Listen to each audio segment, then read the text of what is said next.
ஓம் ஸ்ரீ விஷ்ணுவாய சுவாமினி நமக. நான் இப்போ எந்த கோயில் இருக்கீங்க அப்படின்னு நீங்கள் பார்த்தீங்கன்னா, கேரளாவில் பெரிங்கோட்டுகர தேவஸ்தானம். இங்கே இருக்கிற கடவுள் வந்து விஷ்ணுமாய. ஸோ மறுபடியும் மனசுக்கு ஏதாவது ஒரு வருத்தம் வந்தாலோ என்னமோ மாதிரி இருக்கே, யாருக்கிட்ட சொல்கிறதுன்னு அப்படி ஒரு ஃபீல் வரும் இல்லையா? அந்த டைமில் ஆன்லைன் போயிட்டு இதை பார்க்கும்போது மனசுக்கு ஒரு நிம்மதியாக இருந்தது. அப்புறம் இங்கே வந்து டாக்டர் உட்னி சுவாமிகள்னு ஒருத்தர் இருக்கார்.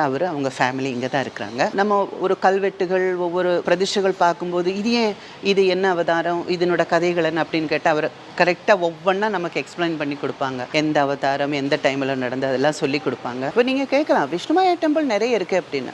இந்த கோயிலோட ஸ்பெஷாலிட்டி என்னன்னா, சகுடும்பத்தோடு இருக்காங்க. குடும்பம் மொத்தமும் இங்கே இருக்கும். புவனேஸ்வரி தேவி இருக்குங்களா, விநாயகர் இருப்பார், சுப்பிரமணியர் இருப்பாங்க, ஐயப்பன் இருப்பார். இங்கே வந்து சிவ குடும்பத்தோடு இருக்கிறனால நீங்கள் எல்லாரும் குடும்பத்தோடு இங்கே வந்து குடும்பத்தோடு எல்லாரையும் பார்த்துட்டு அவங்க நல்ல ஆசையை வாங்கிட்டு போங்க.